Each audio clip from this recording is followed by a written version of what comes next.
Welcome to New Thinking for a New World, a Tallberg Foundation podcast. I am Alan Stoga, your host. Each week, I bring you conversations with people who think differently about the great issues that are shaping our world. Geopolitics, disruptive tech, mass migration, the changing climate, culture wars, all of it is grist for our mill. I hope you enjoy listening.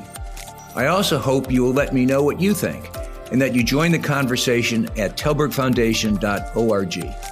And now for today's episode of New Thinking for a New World. Wherever you are, I'm Alan Stoga, chairman of the Tallberg Foundation, and I'm going to host this meeting today. As I think everyone in the world knows, Donald Trump has been president for 5 weeks now. In light of the blizzard of executive orders, funding cuts, hiring cuts, endless nominations and appointments, even to the Kennedy Center board, and above all, the nonstop controversial policy declarations on every imaginable topic, and some which literally are unimaginable, I should probably clarify. Trump has been president for only 5 weeks. We've got 47 more months to go. No president has ever started with this much activity, with this much shock and awe, for better and for worse.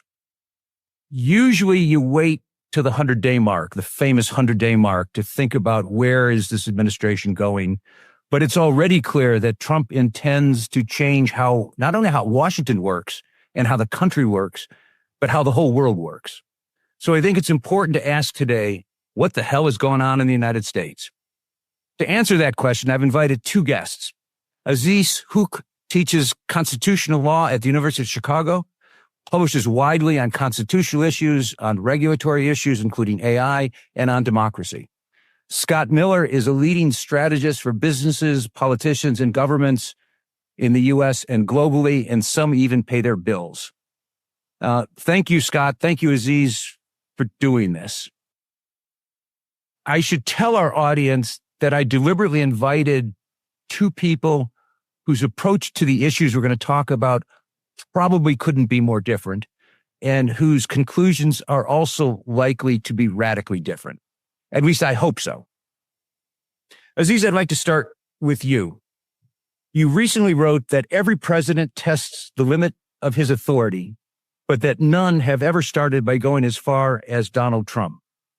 What's unique about Trump's opening gambit?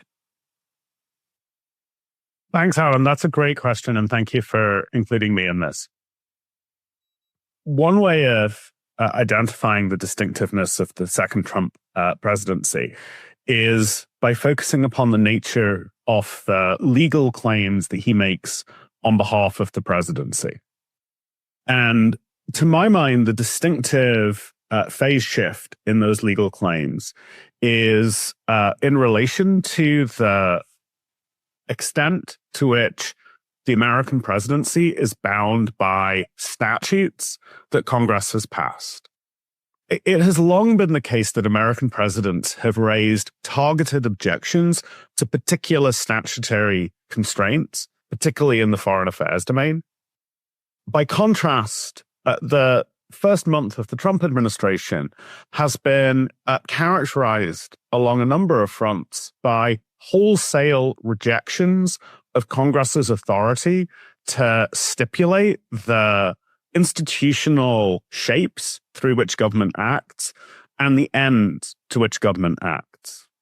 So one way of understanding the legal radicalism, and this may not be the way in which the administration is radical on the ground, but one way of understanding its legal radicalism is its repudiation of the shared tripartite branch model of the American Constitution, the idea that there's an executive, a Congress, and courts, in favor of a plebiscitary model of government.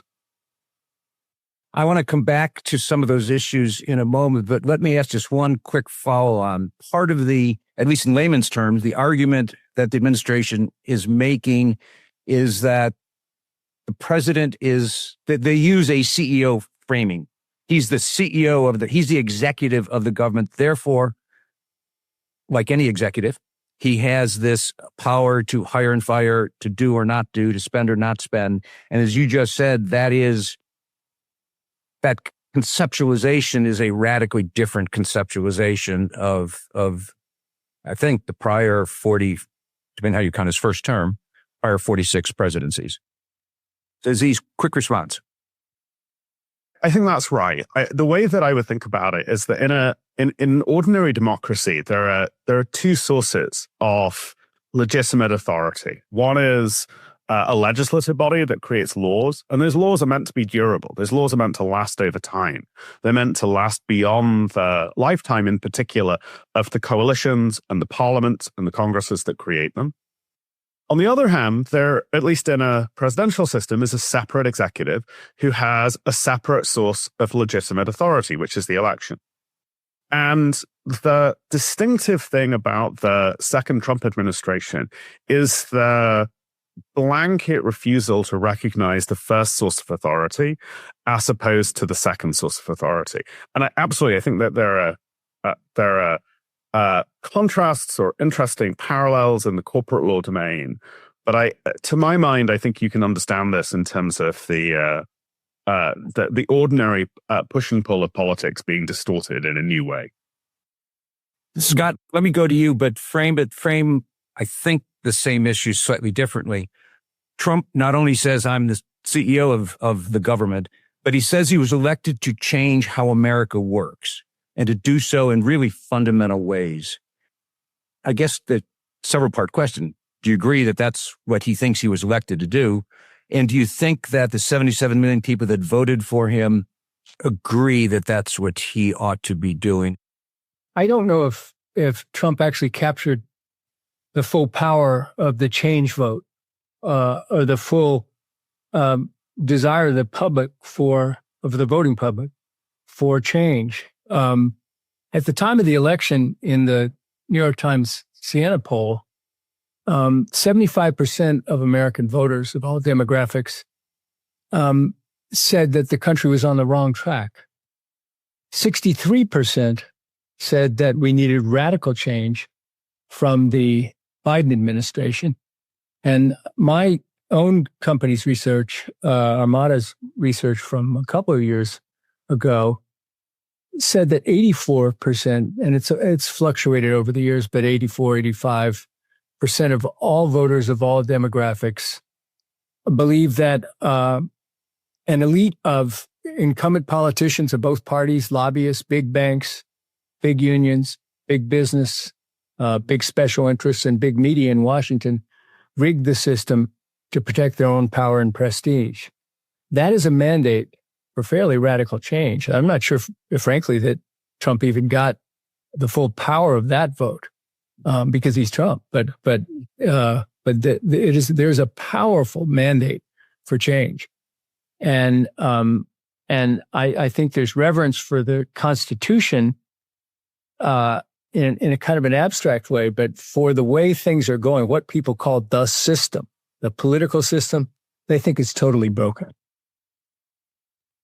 So, Aziz, if a majority of the people think things are broken, how does what Trump's doing speak to that?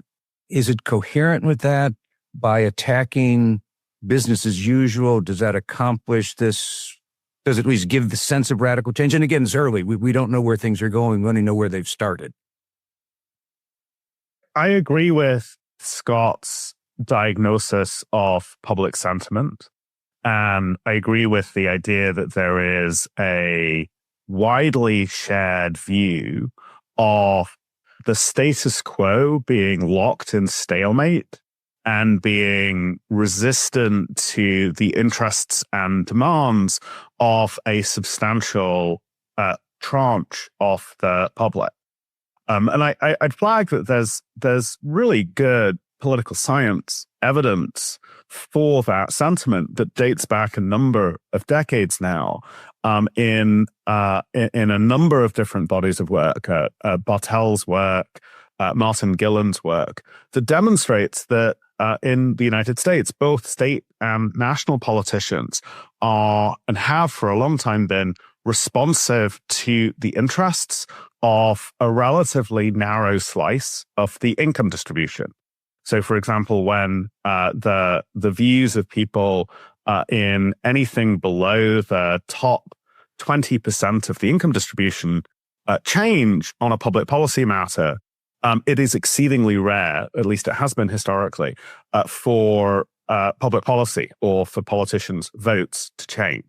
So absolutely, there's a broadly shared sense of the political system and the economic system, which I would add to Scott's account, being unresponsive. And absolutely, there's a sense in which what Trump is doing is picking up on what one might characterize as that vibe, that broadly shared sentiment, and acting upon it.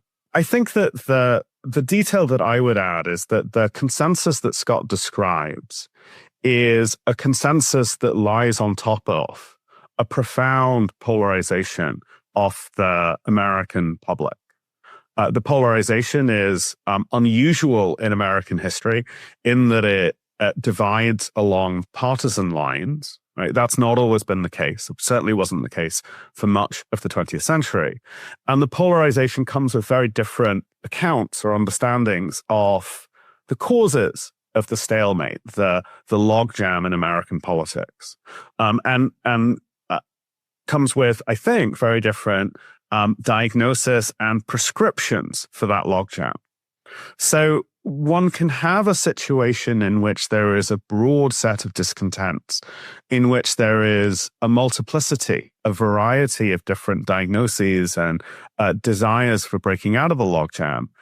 And you can have a candidate that promises and then delivers a form of change. The change that's delivered may or may not be responsive to one or another diagnosis of the status quo's problems. It also may or may not be responsive to the extent to which people have been historically locked out of government or locked out of political power by extant elites. And one question I think that's worth asking is, to what extent are the set of policy and personnel changes associated or that we've seen over the last month in fact locking in or locking out political elites and changing the nature of responsiveness of American government to popular demand? Let me pick up on that and then, Scott, ask your comment. I saw a Gallup poll this week which looked at 30 major issues, almost all domestic. The results were that in 17 of those issues, the gap over the issue was at least 20%.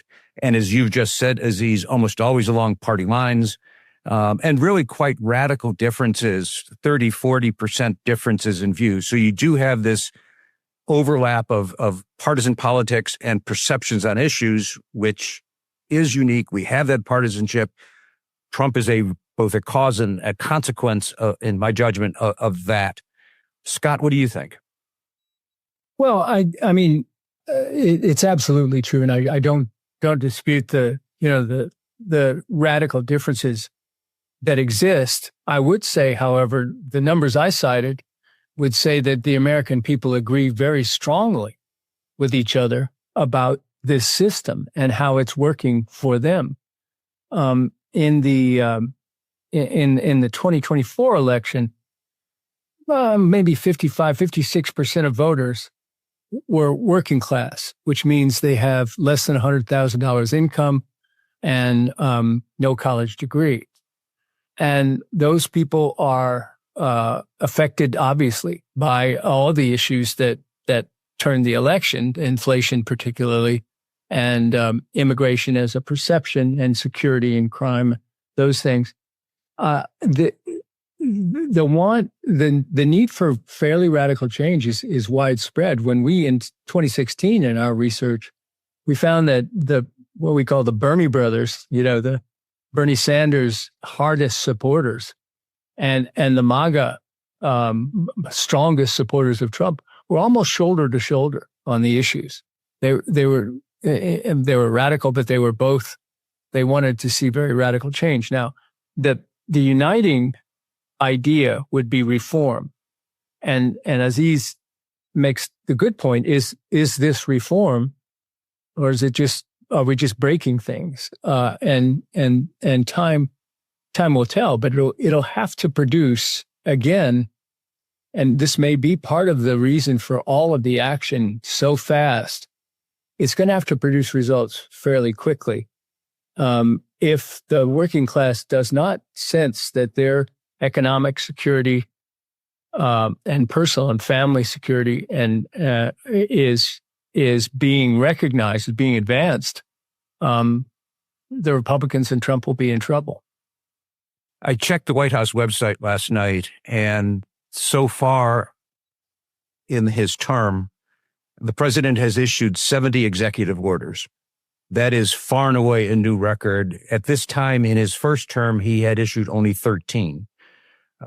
So this governing by decree, almost, it is a powerful tactic. It is across an enormous range of issues. It's almost daily that there are new executive orders signed. Aziz, that is an approach that other presidents have taken, but never this intensity. And it does lead in a direction that challenges, as you said, starts, and we'll get to the judicial issues in a minute. It starts pushing up against not just change, but whether or not it's change within the system or actually changing the system itself. Do you see it in those terms? I think that the wave of executive orders, which you're absolutely right, Alan, are different in scale rather than in kind from earlier presidencies, including Trump 1.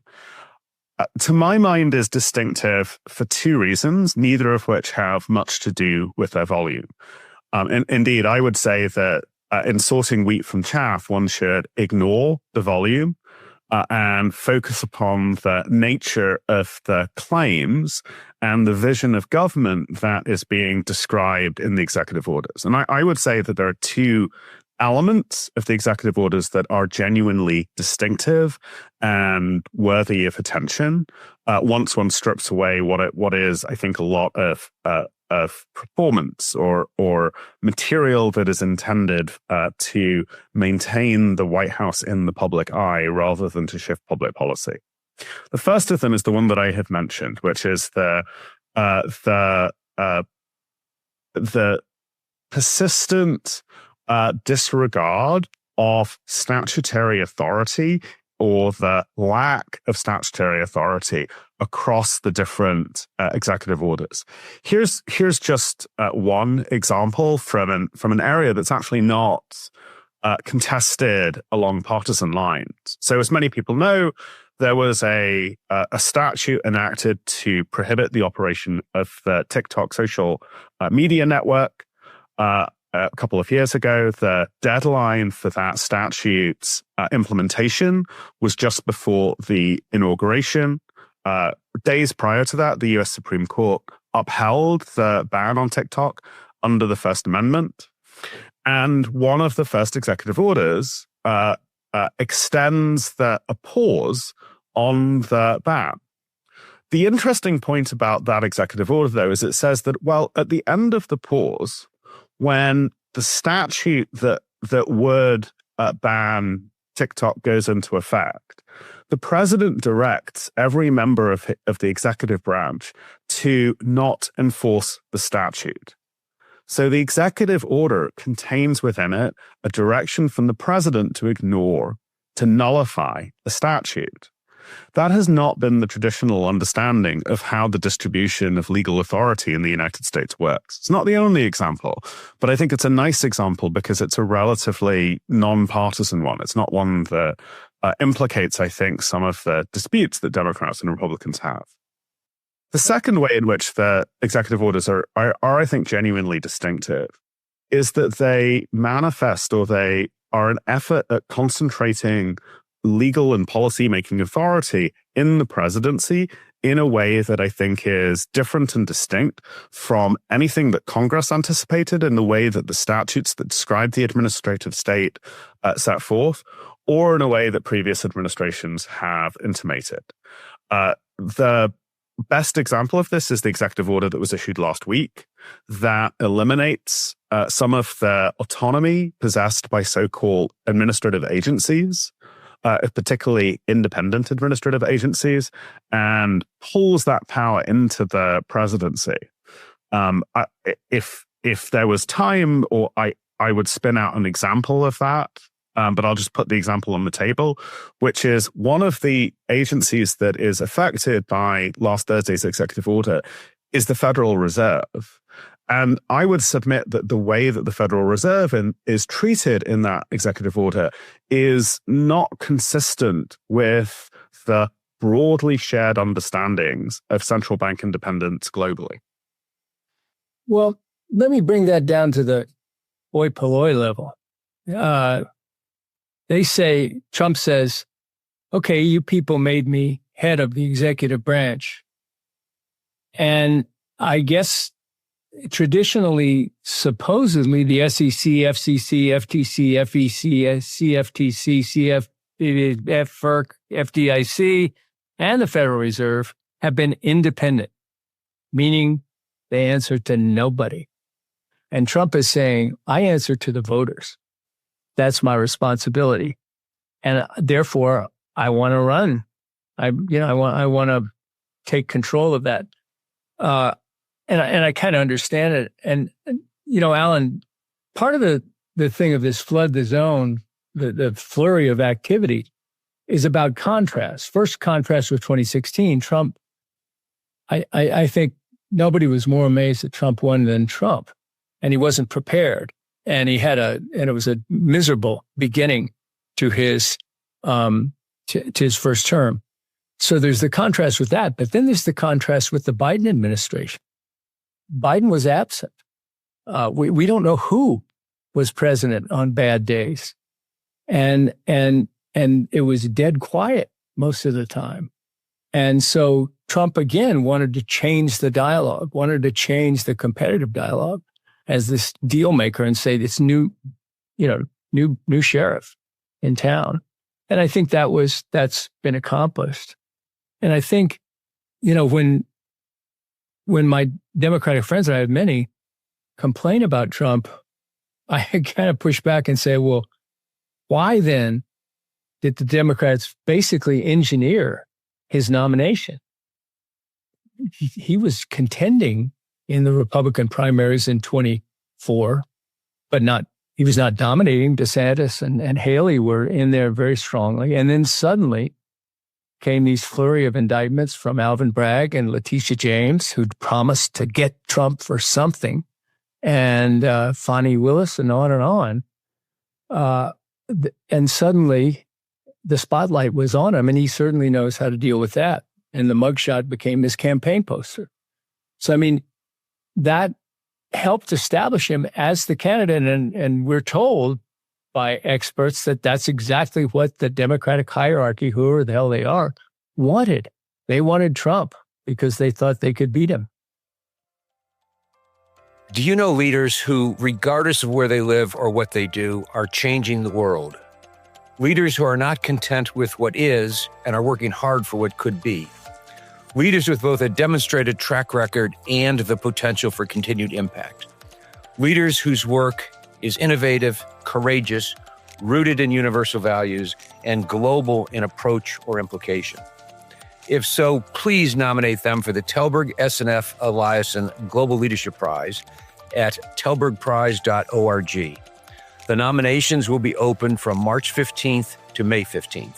Thank you. Let's circle back to where we were going and are going, checks and balances.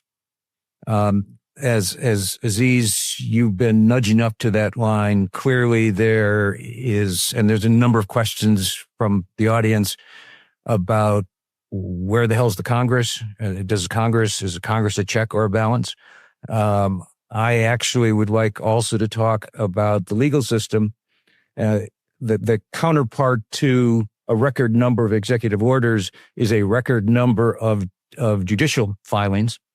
I checked with justsecurity.org, which I recommend as a source.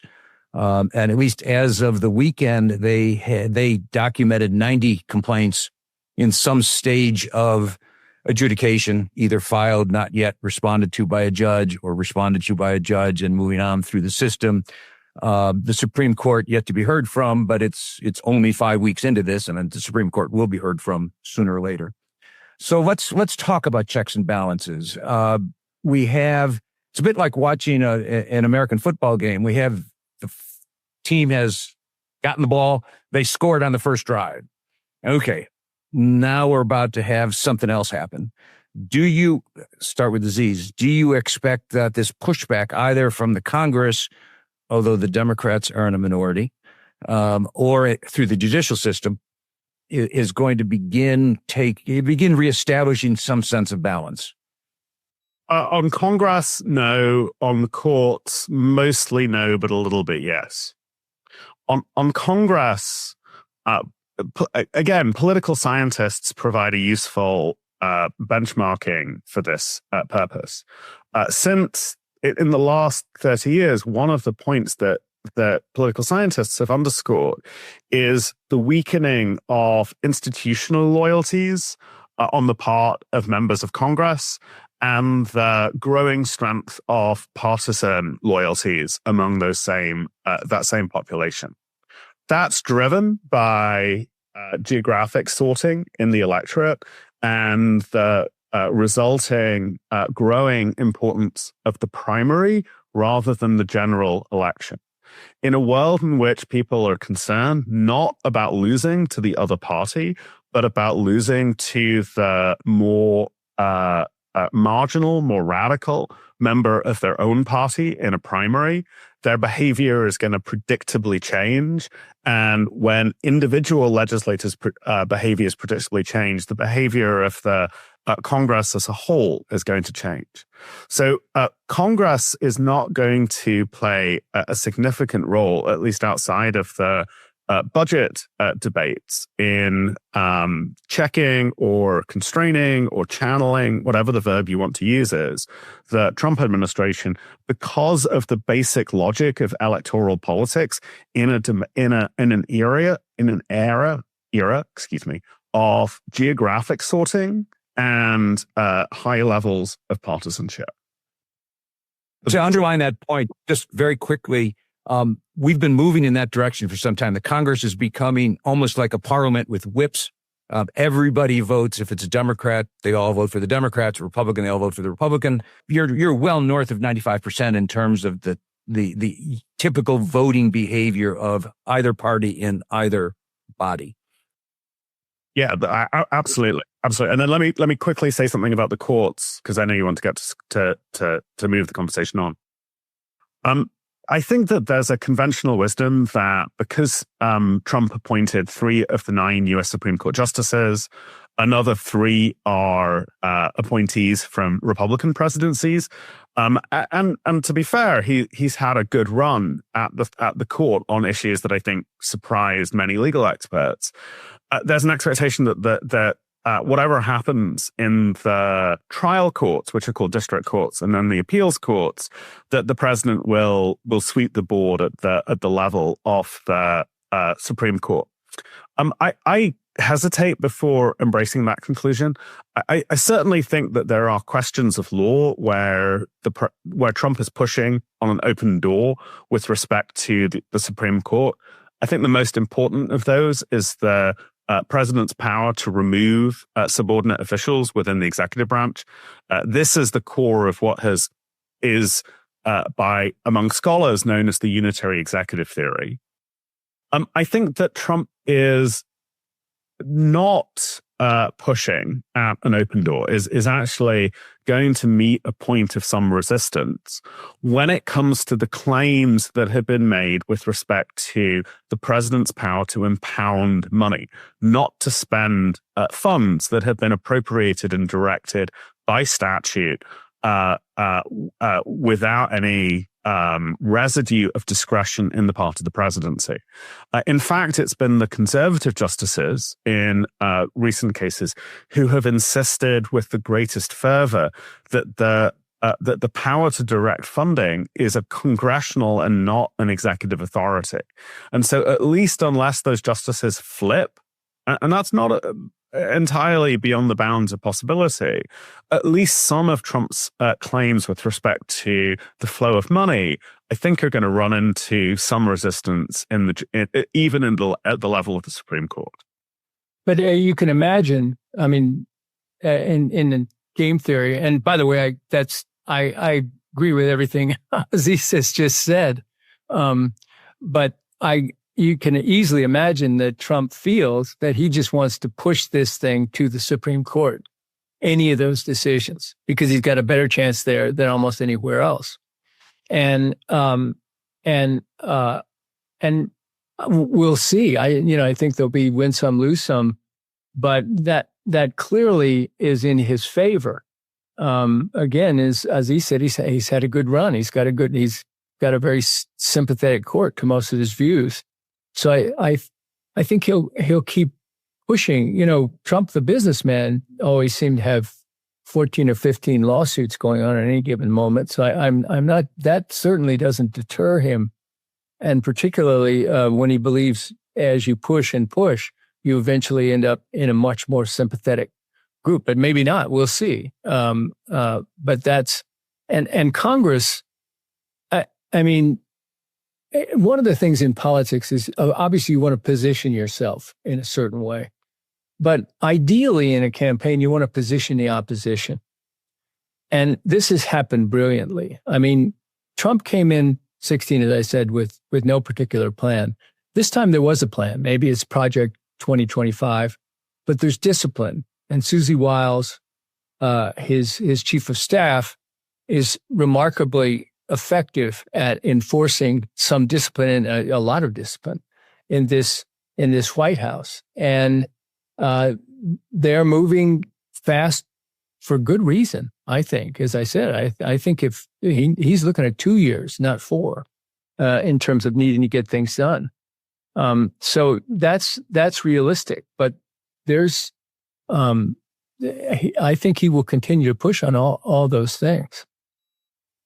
So I have an unfair question for both of you, which my progressive friends would not forgive me if I didn't ask.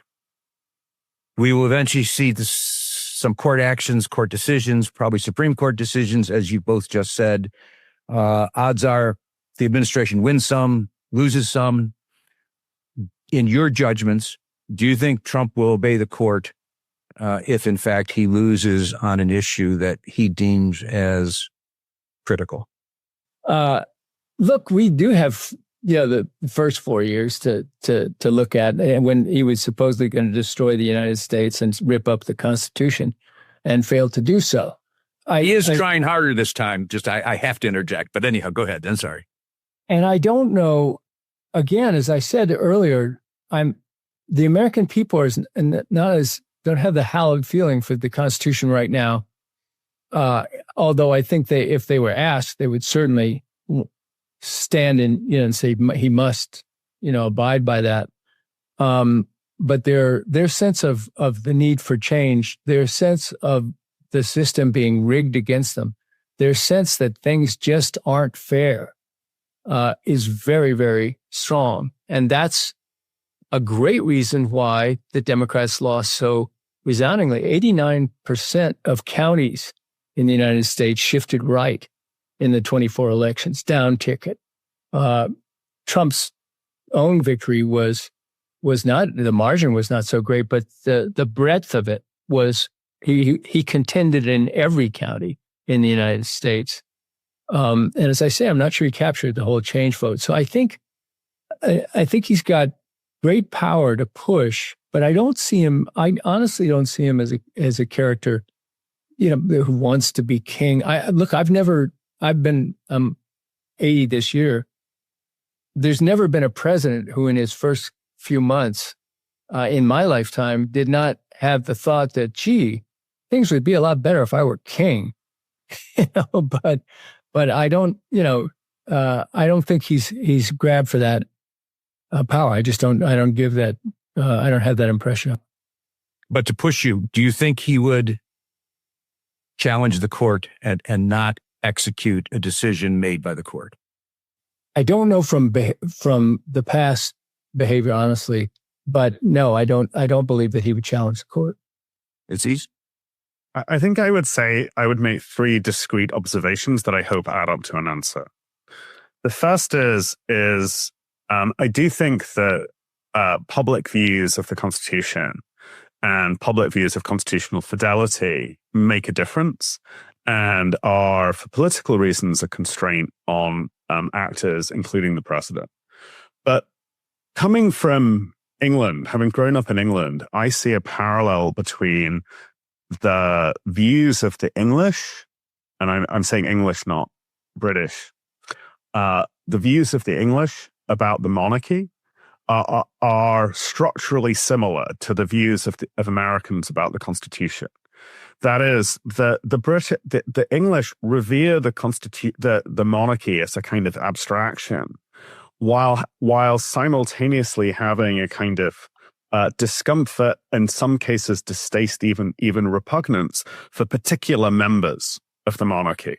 So it's perfectly, and I think that captures a little bit of what Scott is describing about Americans' view of the political system as a whole. There is a sense of reverence, of shared history, of belonging that is created by the Constitution in its abstraction.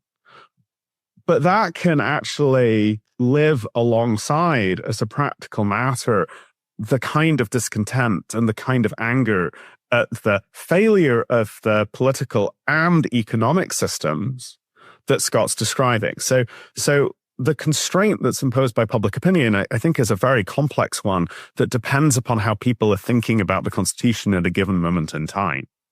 I think that complexity must be understood against a second factor, which is that although people talk about decisions to obey or not to obey as a binary, as a do or don't do dichotomy, that's not the way that court orders work.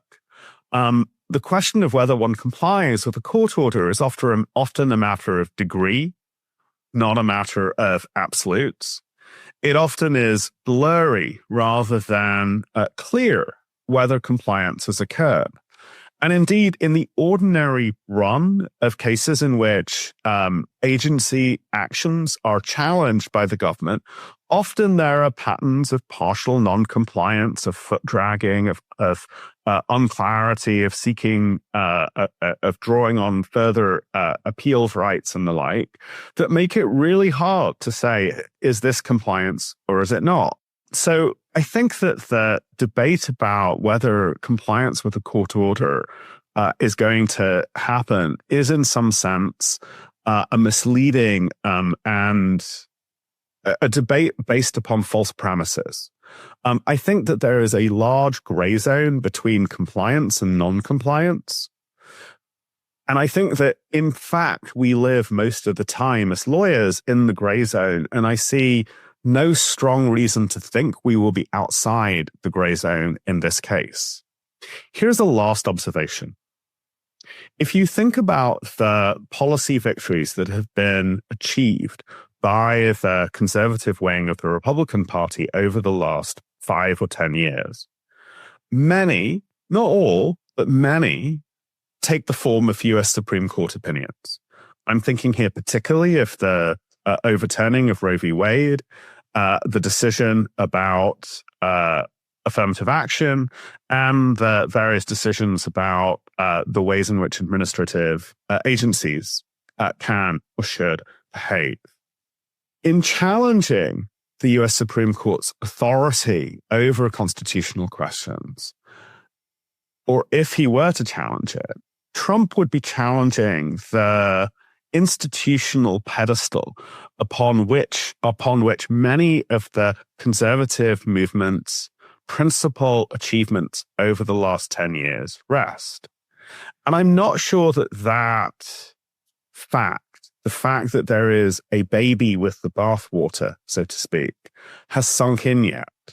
Because a world in which the president does not heed Supreme Court opinions may well be a world in which Congress and governors and ordinary people do not heed Supreme Court opinions. And I'm not sure that's a world that in the aggregate is better for the Trump White House than the world as it stands today.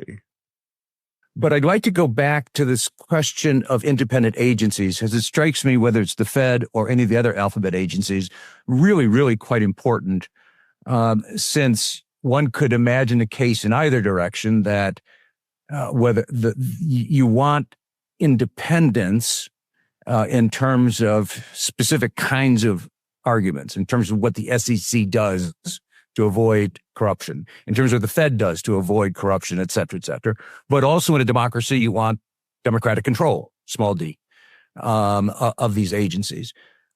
That issue has not been put as directly as it's being put for a long time, although certainly when Franklin Roosevelt was president, he put it with exclamation points in a number of cases. So it's been around American politics for a long time. How do each of you think about how independent ought independent be in a democracy? The fact is, they're part of the executive branch. The head of the executive branch is a guy named Donald Trump. He was elected to do that.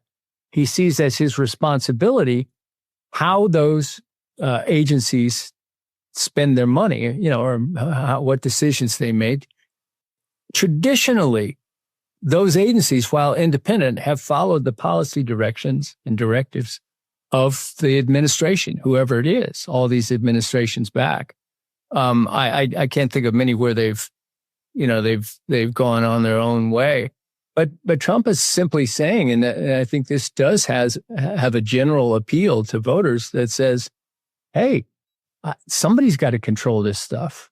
And I'm it. I have a slightly different view of this, which is premised upon a reading of the Constitution that I think was generally shared up until maybe 10 years ago. And I think that reading of the Constitution starts out with a supposition or an assumption that is, I think, being contested by this administration. And I think it's worth surfacing first the supposition as a way of identifying what's really at stake. The supposition is that democracy is a project that unfolds over time. Democracy is not a project that can be reduced to a single moment in time, such as an election. It is not the case that one person, one vote, one time is an accurate description of a democracy. Instead, the way that the democratic scheme under the US Constitution, like many others, is meant to unfold is that democracy is a process that involves two kinds of unfolding processes over time. The first is that a body of people who are elected enshrine their judgments about public policy in laws. And it has always been the case that those laws do not terminate, they do not expire at the end of a given Congress. They are durable. At the same time, there is a second process that goes on, which is there are elections not just once, but many times. And through those elections, the people have the capacity and the opportunity to change their mind. They can change their mind about who sits in Congress, and they can change their mind about who sits at the cockpit of the executive branch. But whoever or whenever they change their mind, particularly about who is at the head of the executive branch, that shift in judgment is not a license to slough off all of the accrued obligations that have been democratically generated and distilled down into the form of binding laws. I think that interplay between the products of democracy that take the form of laws that are necessary, in my judgment, for the operation of a market economy, of the basic peace of mind that people have under the rule of law. I think that the shift that this administration is undertaking is a repudiation of the authority of that binding law in the name of a single election. It wasn't that long ago that at least I never thought of Washington being corrupt. Maybe stupid, maybe dumb, maybe misguided. But do you think that Washington is now corrupt? I agree completely with your assessment of the state of public opinion about Washington, that it's a standard view that political elites are disconnected, responsive to a narrow interest group of the wealthy, and are not responsive to the views of the broad mass of the public.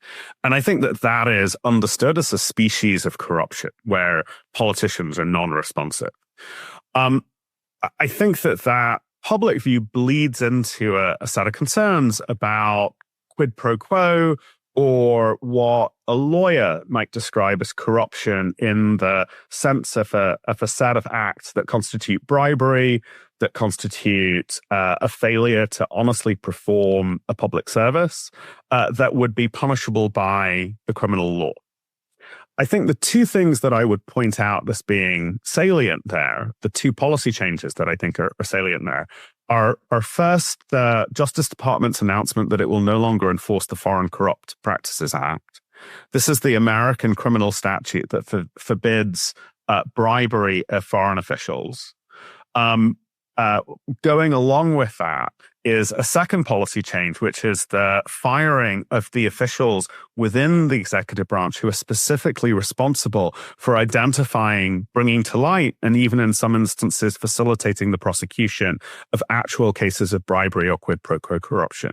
This is officers such as the Inspector Generals, who are supposed to identify instances of fraud, corruption, and waste within government. Almost all, 18, I believe, have been terminated. It's hard to see why, if you were interested in reducing fraud in government, the first thing you would do is eliminate the officers that do, in fact, police fraud in government. So in a world in which the mechanisms through which criminal corruption are being dismantled, and I think it's just as a generalization fair to say that we're seeing a lot more evidence of potential corruption out there in the dealings of people within the administration. It's hard to see how you were not going to see more criminal corruption in the near term. It's an unfair question to ask as we run towards the end here, and I want to come to the rest of the world in a second.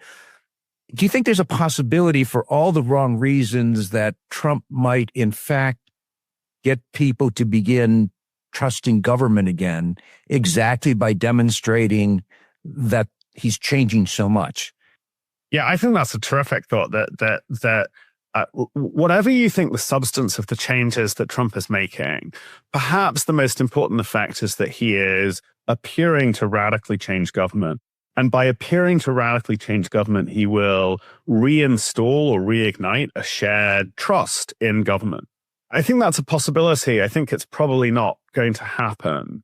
And one thing that I would look at in making evaluations of whether it's likely to happen is what's going to happen to the tail risks. And I think that if one of these many kinds of tail risks emerges, if we see some catastrophic outbreak of an illness, if we see a cybersecurity breakdown of catastrophic or grave proportions, if we see a geopolitical crisis that the president struggles to deal with because he doesn't have advisors with depth of knowledge in the geopolitical sphere, then I think that all bets are off with respect to this project of trying to if you think it is a project of trying to rebuild trust in government, then I think it will plainly go off the rails. This is a terrifically important point, because I would argue what you describe as tail risks are not particularly far out in the tails. The question is this: when the United States has a crisis, the tendency to become autocratic is not far below the surface. And we saw it most famously during World War II. We saw it during the Depression. We saw Roosevelt suspend habeas corpus. Extraordinary decision. We saw Lincoln in the Civil War similarly act. So if we have these big, perhaps low probability, big consequence events, the odds of an autocratic response, at least historically, are quite high, with all sorts of arguments about that's how we need to mobilize the resources, et cetera, et cetera. I think a lot depends upon the kind of crisis. And so, for example, compare the response of Lincoln at the beginning of the Civil War to the response of Roosevelt when he comes into office in the throes of the Great Depression. There are arguments that both of them exercise profoundly extra-legal, even illegal kinds of authority. So Lincoln, on the one hand, as you said, suspends habeas corpus, refuses to comply with a judicial order from Roger Taney, the U.S. Supreme Court's Chief Justice, with respect to the release of a particular detainee. Roosevelt, on the other hand, announces a bank holiday, which he has no authority to do. He goes off the gold standard. He says that we're not going to pay debts that the U.S. has accrued, where there is a clause in the contract that requires the payment of the debt in gold. We're just going to repudiate all of those contracts.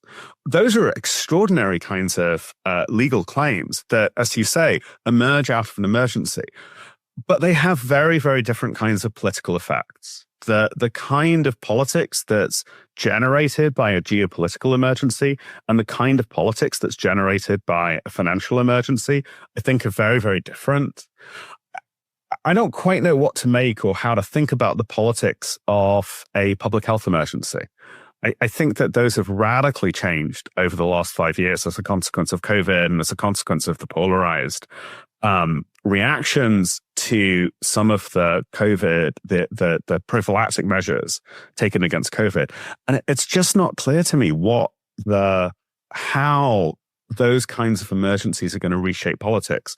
Although I do agree profoundly with your view that they will reshape politics in some way, shape, or form. We are running up to the end of our time, so let me ask a question that's being asked repeatedly in the questions and answers. And it has to do with what comes after Trump. One point of view is Trump comes after Trump, hence his mumbling out loud about yet another term.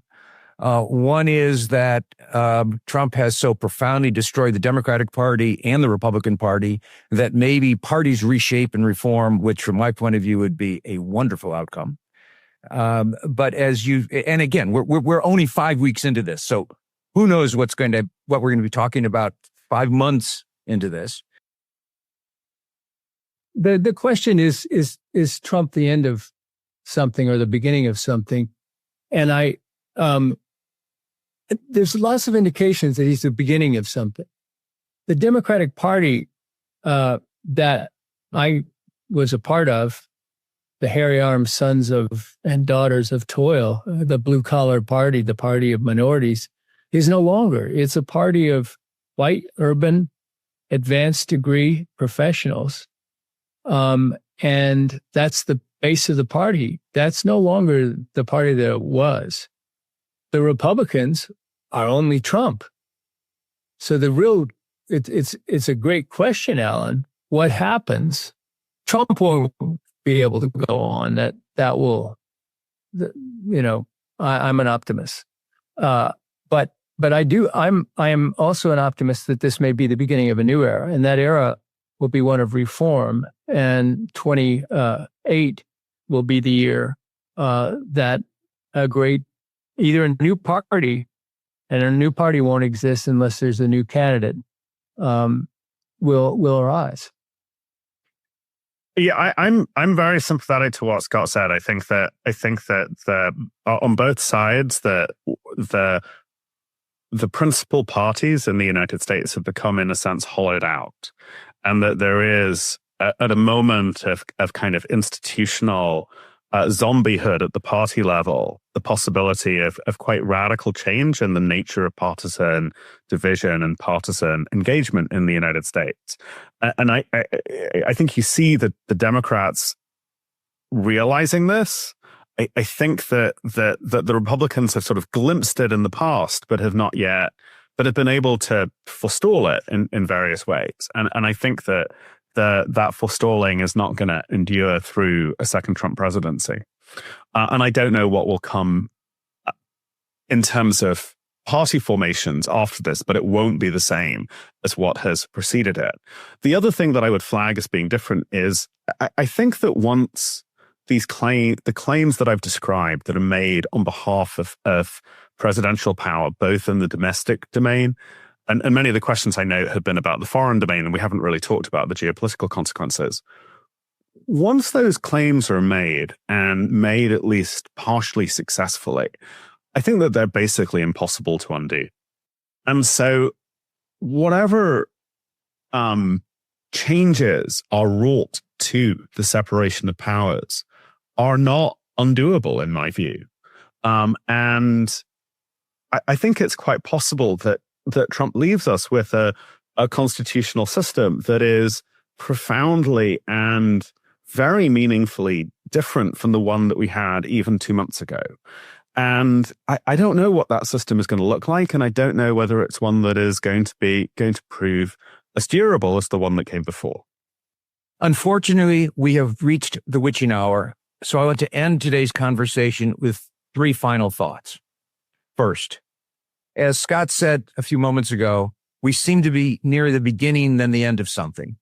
I think we are entering a world where almost everything we know is going to be changing, and that imposes an obligation on the Tallberg Foundation to explore that world with you, our audiences. We will do that.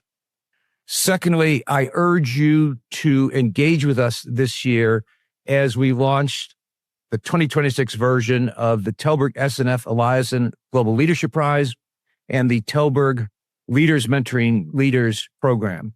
You can find details of both at tallbergfoundation.org. And finally, I want to thank our guests today, Aziz Hook and Scott Miller, for the conversation we've just enjoyed. I also want to thank you, the audience, for joining us today and hopefully in future conversations. Thank you and good day.